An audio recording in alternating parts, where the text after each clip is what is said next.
Hello everyone, my name is Joshua Tanchioko, and for this class's ethnographic project and video, I decided to research and write about one of my local memorial monuments, which was called Soldiers Memorial Monument, located in Pleasant Hill, California.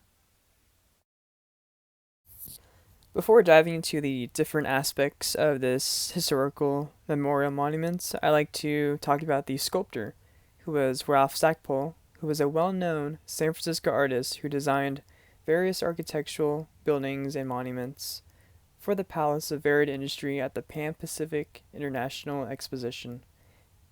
He was a friend of Diego Rivera and involved in the labor movements of the 1920s and 1930s, teaching for a time at the leftist California Labor School. According to one of Stackpole's former students at the California School of Fine Arts, his progressive values didn't temper a male chauvinist streak, allegedly telling women in his classes that the place they really belonged was in bed. Though his ideals and thoughts were quite extreme, it did not affect the future of this sculpture, or any monuments that he built, including the Soldiers Memorial Monument in Pleasant Hill, California. Now into the more historical aspect of my ethnographic video. In 1927, a 45 feet concrete memorial stand at the end of Monuments Boulevard in honor of those lives lost in World War I. The Contra Costa County's Board of Supervisors, made up of two small riverport towns, Crockett and Martinez, and six small rural towns, Antioch, Brentwood, Danville, Pittsburgh, Walnut Creek, and Richmond, erected the memorial to honor the 6,341 county residents who served in World War I, whether volunteered or drafted, from the Contra Costa counties, and to remember the 77 veterans who gave their lives to stop fascism. In 1954, the monument was relocated from the end of Monument Boulevard, as known as the intersection of Victory Highway and Pacific and Redwood Highway, to the corner of Boyd Road and Contra Costa Boulevard in Pleasant Hill, and rededicated to include World War II and Korean War veterans. All credit to Mr. Johnson for this aerial view of the Soldiers Memorial Monument.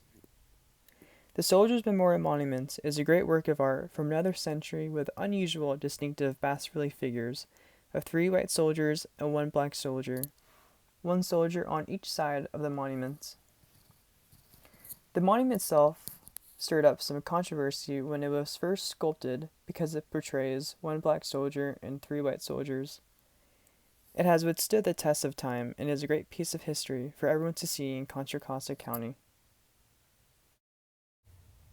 Upon arrival of the monument, you will see a plaque below the monument's base, and it states that it is placed to forever honor the sacrifices of all those men and women who have served and continue to serve in the armed forces of this great nation, and is stated that it is rededicated May 25th of 1998.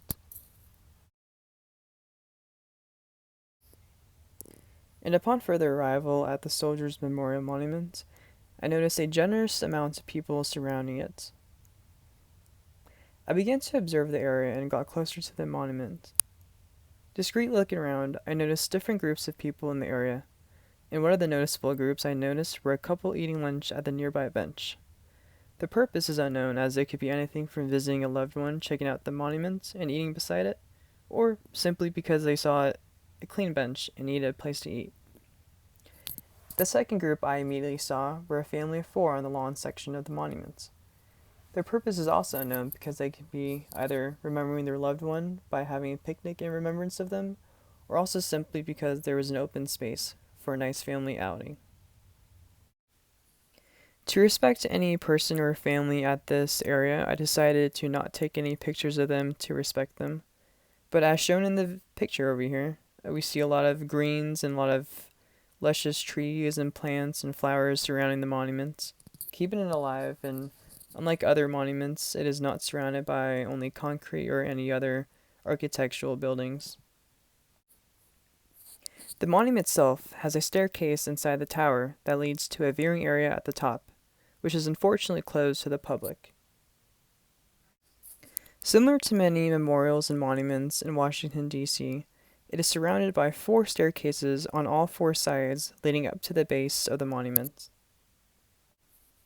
As shown in the aerial view of the video, the location of the monument itself is very inconvenient to the public because of how isolated it is in the outskirts of my downtown area.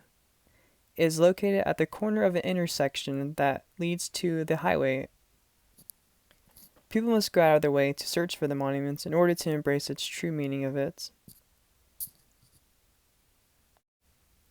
On the north side of the monument, you will see there is the very back of the downtown shopping area that has a Ross, several other shopping stores, and food areas. On the last day of my visits, I noticed there was an increase of homeless people around the area. Because of the isolated location on the corner of the intersection, it would be easy for people to camp out and stay as a designated place to stay away from any other people. Though one may argue that this is a sign of disrespect, my local city has not done anything to help them in any way. Across the monument was a cart full of trash, and besides it was a man on top of what seemed to be a sleeping bag. Closer to the monument, next to the grassed area, was another man with a plastic bag from 7-Eleven. Surrounding the man were wrappers of food and hygiene items that seemed to be discarded by the person. Was the presence of these new homeless people preventing others from visiting the monument? It may be a possibility, but they could have always been here to begin with. Perhaps when I first visited the area, there were people there due to the absence of the homeless. According to this building, this would be considered a memorial because a memorial is often erected to those who have died. In this case, its dedication is towards the men and women who fought during the World War II, World War I, and the Korean War. Though it explicitly states that it is dedicated to those who served, it is also dedicated to those who have died in the wars. In contrast to the other memorials we spoke at in this class, it was quite disappointing to see the atmosphere of it. With the lack of people and attention, it served little interest to the general public, with the location being a factor of it. It felt sad because of this reason, with the little activity and the lack of audience being engaged with it. Standing at 45 feet of sleek granite and white marble combination, and its vague representation of commemoration to the soldiers, it was enough to serve its purpose as a memorial to those who have died and served in the United States Armed Forces.